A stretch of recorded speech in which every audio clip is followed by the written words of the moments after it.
Assalamualaikum students. I am Dr. Sara Zahir. I am working at the pharmacology department as a senior demonstrator. Dr. Mariam Rashid our professor has already introduced the pharma department to you, and Dr. Mariam Pracha have given you the introduction of pharmacology. Now today we are going to start the very basic topic, the modes of drug transport. You have already discussed this, studied this topic before in physiology or biochemistry. Now we are going to revise it and tell you in the perspective of pharmacology. Now let's start our topic today. Topic is the modes of drug transport. The learning objectives of today's lecture are introduction, permeation, passive transport, facilitated transport, active transport, pinocytosis, Fick's law, and what are the factors affecting movement of drugs. Now define pharmacology. The basic, what is the pharmacology? Pharmacology is a branch of medicine concerned with the uses, effects, and modes of action of drugs. We are going to study the drugs in pharmacology. Now, what is pharmacodynamics? Pharmacology is further divided into its two branches, pharmacodynamics and pharmacokinetics. What is the definition of pharmacodynamics? Is the action of the drug on the body, including the receptor interactions, dose response phenomena, and the mechanism of therapeutic and toxic actions. What is the pharmacodynamics? It is what the drug does to the body. We are going to discuss pharmacodynamics in our further lectures, coming lectures. What is the pharmacokinetics? Pharmacokinetics is the action of the body on the drug. What body does to the drug, including the absorption, distribution, metabolism, and elimination. Elimination of a drug may be achieved by the metabolism or by the excretion. Biodisposition is a term sometimes used to describe the process of metabolism and excretion. Here you only have to remember that what is the pharmacokinetic and what is the pharmacodynamic. The pharmacodynamic is the what drug does to the body, and pharmacokinetic is what the body does to the drug. And what is the action of the body on the drug? We are going to discuss the four actions: absorption, distribution, metabolism, and elimination. Now, what is absorption? Absorption from the site of administration permits entry of a drug directly or indirectly into the plasma. First, we take the drug, and then after taking the drug, when the drug is absorbed, when the drug reach from its site of administration to the entry of the drug, when it is absorbed first time into the plasma, this is the absorption process. And what is the distribution process? Drug may reversibly leave the bloodstream and distribute into the interstitial or the intracellular fluids. When the drug distributes in the different compartments of the body, that the interstitial fluid, extracellular fluid, interstellar fluid, then this phenomena is the distribution. Now, what is the metabolism? Drug may be biotransformed through the metabolism by the liver or the other tissues. After the distribution of the drug may be metabolized. Before, first, it has to change its form for the excretion or for further different processes. So, for metabolism, the two organs of the body, like the liver or the kidneys and the other tissues, are also used for it. Elimination. Drugs and its metabolites are eliminated from the body in the urine, bile, and the feces. There are different mechanisms of elimination or the excretion from the body, which are going to learn in the further lectures, coming lectures. Using knowledge of a pharmacokinetic parameters, clinicians can design optimal drug regimes, including the route of administration, dose, frequency, and the duration of treatment. What are the different pharmacokinetic parameters we are going to design? We are going to learn from these four processes: absorption, distribution, metabolism, and excretion. First one is the route of administration. by different which are the different mechanism, IV route, oral route, and which is prescribed for which kind of the drug, from which kind of the drug the bioavailability is high, and what is the optimal dose for it. It should be given 2 times a day or 3 times a day, and what is the frequency, and what is the duration of treatment, so that like this drug acts for, we need a 7 day course, antibiotic course for a specific kind of the disease, or the 14 days treatment for the specific kind of disease. So all of this knowledge we get from the pharmacokinetic parameters, which are four. I am repeating again: the absorption, distribution, metabolism, and elimination. Now, from this diagram, we can see that drug at site of administration. First of all, the first thing, it is absorbed in our body, and then it is distributed in different tissues in the plasma. From the site of administration, drug can also goes into the plasma, and there it is distributed into different tissues. And then after the distribution, the third one is the metabolism. From it, the drug can directly come from the drug come into the plasma at the site of administration to the metabolism, or via the distribution process. And then after the after the third this red sign, this metabolism, it is goes into the elimination, which is the metabolites in the tissues. And then after the elimination, drugs or metabolites in the urine, bile, tear, breast, saliva, feces, and these are the eliminating organs. हमारे पास सीधी drug, जब हम लोग जो administration side से हमारे पास directly भी drug eliminate हो सकती है, या ये प्लाज्मा में जाके डिस्ट्रीब्यूशन से भी हमारे पास आ सकती है, या मेटाबोलाइज होके भी आ सकती है। और जो हमारे पास जो राइट साइड पर लेफ्ट एक्सट्रीम लेफ्ट साइड पे एरो हमें ये शो कर रहे हैं कि डायरेक्टली प्लाज्मा से जो हमारे पास है वो ड्रग एलिमिनेट होती है। What are the transport mechanisms? Depending on their chemical properties, drug may be absorbed from the GIT tract by the passive diffusion, facilitated diffusion, active transport, or the endocytosis or the exocytosis. These are the major top mechanisms which I am going to discuss today. What is the movement of the drugs in the body? To reach its receptors and bring about the biological effect, a drug molecule must travel from the site of administration to the site of action. Now, number one thing, what is the permeation? Movement of a molecule through the biological membrane. It involves the several processes: passive diffusion and the specialized transports. What is the permeation? First of all, the movement of a molecule. अगर हम एक drug patient को दे रहे हैं, उसका movement हमारे पास body में absorb होने के लिए, या वो एक पाथवे से एक हमारे बॉडी के कंपार्टमेंट से दूसरे कंपार्टमेंट में जाने के लिए, उसको जो जो ट्रांसपोर्ट मैकेनिज्म्स रिक्वायर्ड होते हैं, उनको हम लोग broadly classify it into the passive diffusion and the specialized transport. Now, what is the specialized transport? Specialized transport is of further two types. Number one is the carrier transport, and number two is the pinocytosis, which is the endocytosis or the exocytosis. Now, carrier transport includes further active transport and the facilitated diffusions. In the previous slide, we have discussed they are the two types of the broadly classify it. They are the two types of the class passive diffusion and the specialized transport. And from this slide, we can see that what is the specialized transport is divided into the carrier transport, which is further divided into the active transport, facilitated transport, and endocytosis and the exocytosis. Let's see what are these terms are. Number one is the passive diffusion. Passive diffusion is of two types. Number one is the lipid diffusion, and number two is the aqueous diffusion. We are going to see it in our next slides. Now, first of all, what is the definition of passive diffusion? The driving force for passive diffusion of a drug is a concentration gradient across the membrane separating two body compartments.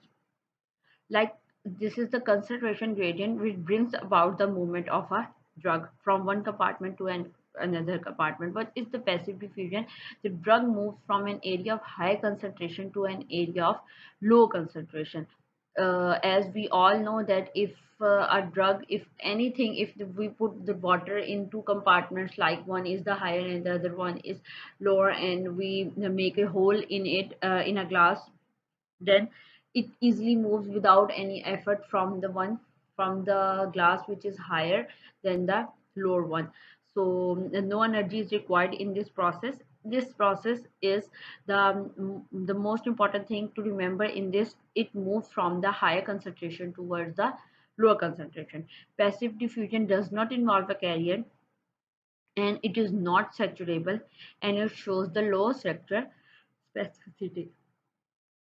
The vast majority of drugs are absorbed by this mechanism. Water-soluble drugs penetrate the cell membranes through the aqueous channels, and whereas the lipid-soluble regularly move across the biological membranes due to the solubility in membrane lipid bilayers. I already told you that passive diffusion is of two types. Number one is the water-soluble, and second one is the aqueous. Like one is the lipid soluble for the lipid soluble substances, and another one is for the water soluble substances.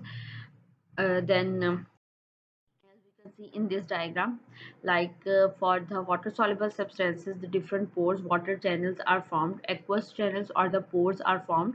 The blue one, we can see in the blue one that if the drug has to move from the one compartment to another, it has to make a aqueous channel pore, and with its help it can move to the another compartment. And the lipid soluble, in case of the lipid soluble drug, lipid soluble can easily cross the lipid bilayer membrane, and it does not require any effort, and it does not require any kind of pores or the membrane channels. What is the aqueous diffusion? This is the type of the passive diffusion. We have discussed that passive diffusion is from the higher concentration towards the lower concentration. To aqueous solution is the movement of water from the higher concentration towards the lower concentration. Aqueous diffusion is the movement of molecules through the watery extracellular and the intercellular spaces. Aqueous, from the word aqueous, we know that it is about the water. The membrane of most capillaries have small water-filled pores that permits the aqueous diffusion of molecules up to a size of small proteins between the blood and the extracellular space. The capillaries in the brain, testes, and some other organ lacks the aqueous pores, and these tissues are less exposed to some drugs. Some drugs which are not exposed to drugs which pass through the water-filled channels are brain. The organs which are spared from it are the brain, testes, and some other organs. By the aqueous diffusion, the drugs cross the lipid bilayer by forming the water pore. Now, the second type of the passive diffusion is the lipid diffusion. Lipid diffusion is a passive movement of a molecule through the lipid bilayer cell membrane and in other cell lipid membranes. Like aqueous diffusion, this process is also governed by the Fick's law. Lipid diffusion lipid soluble substances को हमारे पास कुछ required नहीं होता, no energy is required, nothing is required, it can easily pass through the lipid bilayer. Now the second type, first type is the passive diffusion, and the second type is the specialized transport. From the specialized transport, the first part one is the carrier mediated transport. Carrier mediated transports are of two types: active transport and the facilitated diffusion. Now what is the facilitated diffusion? Drugs can enter the cell through the specialized transmembrane carrier proteins that facilitate the passage of large molecules. These carrier proteins undergo conformational changes allowing the passage of drugs or endogenous molecules into the interior of the cells. This process is known as the facilitative diffusion. Facilitated diffusion हमारे पास होती है specialized carrier proteins होते हैं जो कि इसकी diffusion को करते हैं, जो इसकी मूवमेंट्स कर रहे होते हैं। स्पेशलाइज्ड कैरियर प्रोटीन्स हमारे पास एक चाहिए होते हैं जो कि हमारे पास एक ड्रग से एक कंपार्टमेंट दूसरे कंपार्टमेंट, ये भी हमारे पास हायर टू लोअर कंसंट्रेशन होती है, लेकिन इसके अंदर कैरियर प्रोटीन्स हमें रिक्वायर्ड होते हैं, और जो सिंपल डिफ्यूजन होती है उसके अंदर हमें कैरियर प्रोटीन्स नहीं रिक्वायर्ड होते. It does not required energy, any ATP, no energy is required. It can be saturated. It may be inhibited by the compounds that inhibit further. It can be saturated. It means that when the carrier proteins, when the capability of carrier proteins to transport a drug is over, like it cannot be able to transport any more of the drug, then then the process of facilitated diffusion will be stopped. This is not the case in the passive, this is not the case of the passive diffusion. उसके अंदर हम लोग कोई हमारे पास proteins नहीं होते, कुछ भी सैचुरेट नहीं हो सकता, कुछ भी हमारे पास लाइकोस की कैपेसिटी खत्म नहीं हो सकती, जिसकी वजह से वो नॉन सैचुरेटेड होते हैं. The diagram is in this diagram we can see what is the facilitated diffusion. Drug For the transport of the drug we require the specific carrier proteins. This carrier protein is first open for the transfer, is present in the lipid bilayer, and it is facilitating the movement of. Now the part B is the active transport. Active transport involves the specific carrier proteins that span the membrane. Active transport is the energy dependent, driven by the hydrolysis of the adenosine triphosphate. It is capable of moving against the concentration gradient from the region of low concentration drug concentration to the one of the higher concentration. Active transport हमारे पास opposite होती है passive transport से. इसमें energy required होती है क्योंकि हम लोगों को एक जो ड्रग है वो लो कंसंट्रेशन से हाई कंसंट्रेशन में शिफ्ट करनी होती है. ये प्रोसेस सेचुरेबल है. ऑब्वियसली इसमें जब एटीपी हमारे पास, अब आपने बायोकेमिस्ट्री में भी पढ़ा होगा, जब एटीपी हमारे पास ख़त्म हो जाते हैं बॉडी में, तो ऑब्वियसली इसको एटीपी रिक्वायर्ड होता है एक ट्रांसपोर्ट करने के लिए. जब हमारे पास एटीपी ही नहीं प्रेजेंट होंगे तो ये हमारे पास एक्टिव ट्रांसपोर्ट भी स्टॉप हो जाएगी, unlike passive diffusion. So it is a saturable process. Active transport are selective and may be competitively inhibited by other co-transported substances. This diagram is showing us the active transport. Drug is when bind with its carrier protein drug transporter. The first ATP is phosphorylized when ADP is formed with the phosphorylation with the 1-phosphate, and further it causes a transfer of the drug to the other side of the membrane. Now this diagram is showing us the difference between the passive transport and active transport. Passive transport में एक उसने हमें सबसे पहले extreme left के ऊपर हमें बताया है सिंपल डिफ्यूजन लिपिड बायलेयर की हमारे पास, जिसके अंदर हमें कुछ रिक्वायर्ड नहीं होता, या अगर हमारे पास वाटर एक्वस ट्रांसपोर्ट की होती है तो हमें एक्वस पोर्स बनने होते हैं जो कि from the high concentration towards the low concentration हो रही है. Now what is the facilitated diffusion? Facilitated diffusion में we required a carrier protein. Facilitated diffusion is a type of the specialized transport. So in the facilitated diffusion required a carrier protein. It is also from the region of higher concentration towards the low concentration. Now on the extreme left side we can see what is the active transport. Active transport is from the region of lower concentration towards the higher concentration. So we need ATP, we need energy in this process. Now for your revision, the diffusion for your revision, diffusion is the simple passive diffusion is not a saturable process, and the facilitative and the active transport is the saturable process. To further clear the concept of passive diffusion and the active transport, you can see that passive transfer from the region of higher concentration towards the lower concentration, this is easy, and this is a hard work obviously when we have to move something from the low concentration towards the higher concentration. Now the third one is the endocytosis. This type of absorption is used to transport the drugs of exceptionally large sizes across the cell membrane. Endocytosis is the engulfment of a drug by the cell membrane and transport it into the cell by pinching of the drug-filled vesicles. Like endocytosis is the movement of the, हमारे पास सबसे पहले एक vesicle बनता है, एक bubble बनता है हमारे पास सेल मेम्ब्रेन के अंदर, जो कि ड्रग को अपने अंदर जिसकी वजह से ड्रग उसके अंदर चली जाती है और एक पूरा वेसिकल जो है वो हमारे पास सेल के अंदर आ जाता है. एंडोसाइटोसिस में सेल के अंदर हमारे पास एक ड्रग फिल वेसिकल्स बन. As we can see in this large drug molecule है जो कि हमारे पास नहीं पास हो रहा, जिसकी वजह से हमारे पास यहाँ पे एक पोर बनाया है इन्होंने, एक पूरा सेल के अंदर हमारे पास एक पूरा ये वेसिकल बने, जिसकी वजह से वो एंडोसाइटोसिस का प्रोसेस हो गया, ड्रग ट्रांसपोर्ट हो जाती है, और फिर उसके बाद ये हमारे पास जो पोर होता है वो अपनी सेल मेम्ब्रेन से सेपरेट हो जाता है और वो अंदर जाके डिजॉल्व होकर हमारे पास ड्रग को अवेलेबल कर देता है. Is the exocytosis. Exocytosis is the opposite of the endocytosis. It is the reverse of endocytosis. Many cells use the exocytosis to secrete the substances out of the cells. Endocytosis is the movement of drug into the cells and exocytosis is the movement of the cells out of the cells through a similar process by the vesicle formation. Vesicle form कर रहे होते हैं जैसे, लेकिन हमारे पास ये drug को हमारे पास आउटसाइड द सेल सीक्रेट कर रहा होता है. Two examples हैं vitamin B12 is transported across the blood wall by the endocytosis and the neurotransmitter जो कि हम further ANS में पढ़ेंगे.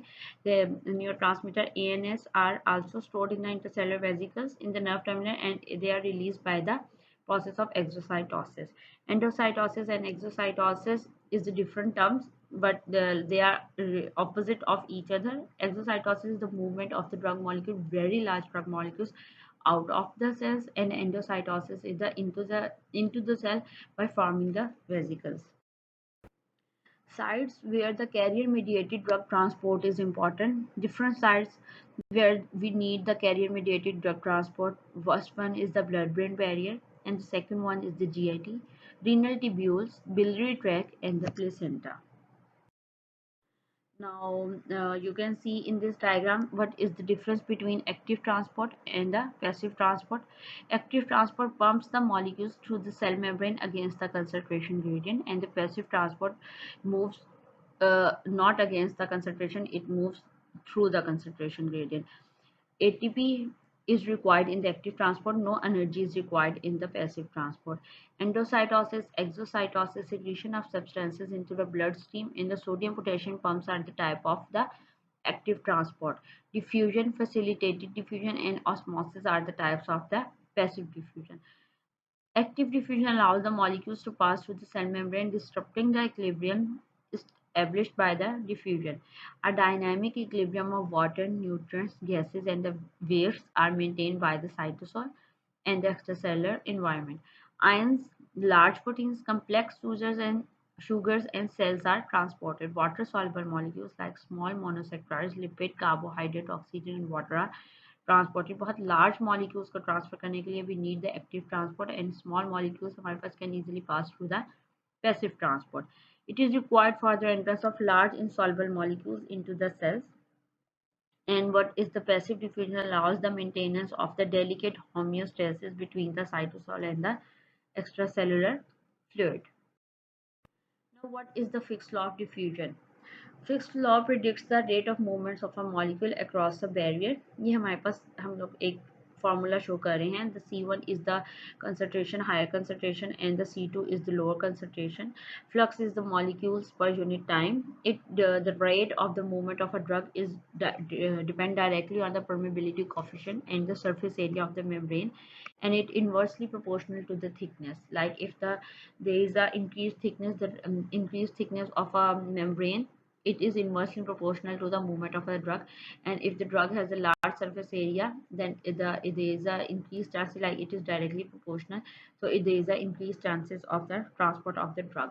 Fixed law predicts the rate of movements of the molecules across the barrier, the concentration gradient, and the permeability coefficient of a drug, and the area and the thickness of a membrane barrier are used to compute the rate. Okay. Now, what are the factors affecting the movement of the drug?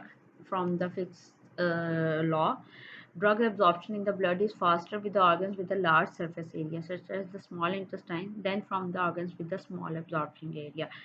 हमें last जो formula मैंने आपको fix law का दिखाया, उससे हमें यही पता चलता है कि the rate is directly proportional to the surface area.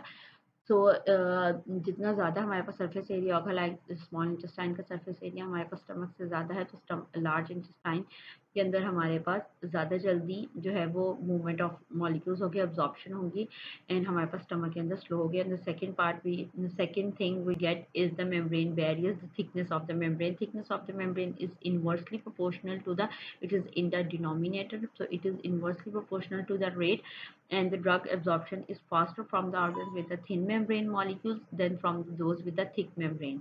Like the thin membrane molecules such as the lungs, and the thick membrane is the skin. So हमारे पास lungs के अंदर जल्दी हमारे पास absorption हो रही है, और thick barriers के अंदर skin के अंदर हमारे पास late absorption हो रही है. Now, what is the water and the lipid solubility? Water and the lipid solubility of a drug. Solubility: lipid soluble drugs can easily pass through the lipid membrane, and the water soluble drugs cannot easily pass through the lipid soluble membrane because of its ionization. हमारे पास एक drug को solubility के उसको mechanism के लिए हम लोग Henderson हेजलबर्ग equation use कर रहे होते हैं, ठीक है। हम इसको एक दफ़ा मैं आपको समझा देती हूँ कि हमारे पास the aqueous solubility of a drug is often a function of electrostatic charge of a molecule. Like water is made up of the electrostatic charge H plus H2. H2 is equal to OH negative plus H positive. So water, so the absorption of the water is directly proportional to its degree of ionization. Conversely, the lipid solubility of a drug is inversely proportional to its charge. Like lipid soluble substances are not charged. Many drugs are weak bases and weak acids. For such molecules, the pH of the medium determines the fraction of the molecule's charge versus the uncharged. ये आप लोग आगे further absorption के topics में भी पढ़ेंगे, जिसकी वजह से आपका इसके कॉन्सेप्ट और क्लियर हो जाएंगे। हमारे पास जो चार्ज ड्रग होती है वो इजीली पास नहीं कर सकती एक मेम्ब्रेन से, क्योंकि वो उसको रिपेल करते हैं, ठीक है। जो हमारे पास जो अनचार्ज फॉर्म होते हैं, it can easily pass through the membrane. It can easily pass well. So the lipid soluble drugs are uncharged and they can easily pass through a membrane. And the water soluble substances are, because of its higher degree of ionization, they cannot easily pass through the membrane. Okay, the second one is the ionization of the weak acid and the weak bases. The weak bases we can see in the equation. Above equation is the RnH3 positive is equal to RnH2 plus H2. This is equation is for the weak bases.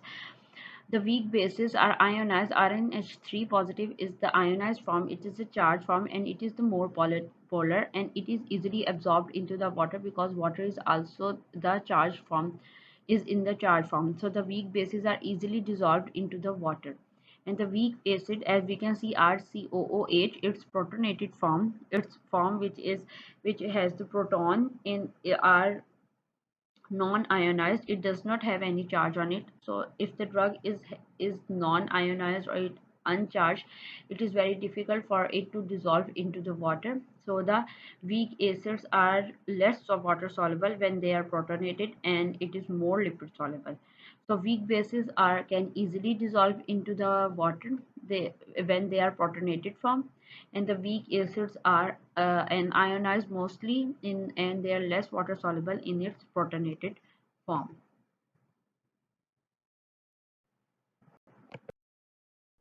What is the importance of Henderson-Heisenberg equation? The Henderson-Heisenberg equation is clinically important when it's necessary to estimate or alter the partition of a drug between compartments of differing pH. For example, the most drugs are freely filtered at the glomerulus, but the lipid soluble can be rapidly reabsorbed from the tubular urine. You have to remember the two things, that the if the weak acid is absorbed in the acidic medium and it in the opposite medium it is excreted, और weak base जो है वो हमारे पास basic medium के अंदर absorb होती है and opposite medium के अंदर वो एक्सक्रीट हो जाती है। अगर किसी पेशेंट ने वीक एसिड हमारे पास इनटेक कर लिया है तो हम उसको अल्कलाइन कर देते हैं, उसको एक अल्कलाइनेजेशन कर देते हैं उसका यूरिन की, जिसकी वजह से वो एसिड ड्रग जो है वो यूरिन में जाके ट्रैप हो जाती है, यूरिन में जाके वो हमारे पास चार्ज फॉर्म में हो जाती है, जिसकी वजह से वो ब्लड स्ट्रीम के अंदर वापस नहीं आ सकती और वहाँ से एक्सक्रीट हो जाती है। So this is the process, this is the importance of Henderson-Heisenberg equation. Like if the drug is the weak acid, to excrete this drug we make the urine alkaline. We make the weak acidic drug to the alkaline form so that it is trapped in the urine and it is released into the it is released from the body, and it cannot cause toxic effects into the body. This process is known as the ion trapping. And because of if the patient has taken the weak base like pyrimethamine, acetaminophen, then we make it the acidic, we convert it into the acidic urine, we convert the urine into the acid form, and then it is trapped into the urine and it is got the excreted. And your assignment for today's lecture is to classify modes of drug transport and differentiate between the active transport and the passive transport. Okay, students, thank you so much.